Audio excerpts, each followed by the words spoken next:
Actually পোস্টে থাকে, তাই আমার অথরিটি আমরা জানাইছে হেডকোয়ার্টারে তাড়াতাড়ি আসার জন্য। অ্যাকর্ডিং আমি হেডকোয়ার্টারে এসে দেখি রাইফেল হাবিলদার নরেশ কচ্ছপ নাকি স্ট্রোক করে মারা গেছে।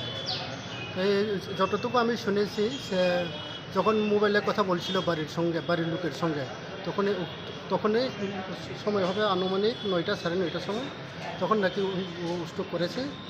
এরপরে পাশে যে বেটে ছিল তে চিল্লাচিল্লি করে সবাইকে ডেকে এনে খবর আমাদের অথরিটিকে খবর দিয়েছে। ঠিক কি নাম? নরেশ কচ্ছপ। বয়স কত? বয়সটা কীরকম হবে? বয়স 59। কোনখানে বাড়ি?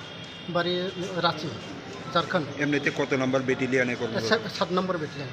আচ্ছা, একটা বুলেটের একটা খবর শোনা গেছে যে গুলিবিদ্ধ হয়ে মৃত্যু হয়েছে। না, এটা একদম সম্পূর্ণ মিথ্যা এবং ভিত্তিহীন। এমনিতে কি উনি কোনো অসুস্থ আছে?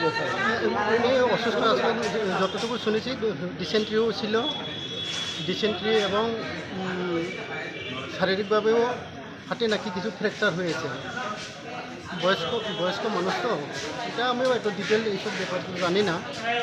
তবে আপনারা যেটা শুনেছেন এটা পুরো সম্পূর্ণ মিথ্যা। ডিউটি অবশ্যই আসলো না। ওই তো রুমের ভিতরে রেস্ট করছিল, সে আন্ডার ট্রিটমেন্টে ছিল। বর্তমানে কোন জায়গাতে বোনার পোস্টিং? ওনার পোস্টের 7 ব্যাটালিয়ন হেডকোয়ার্টার জম্পুই জেলা। বাড়ির লোককে আইসি না, বাড়ির লোক কথাও হয়েছে, ওরা ওইখানে এয়ারপোর্টে থাকবে কালকে।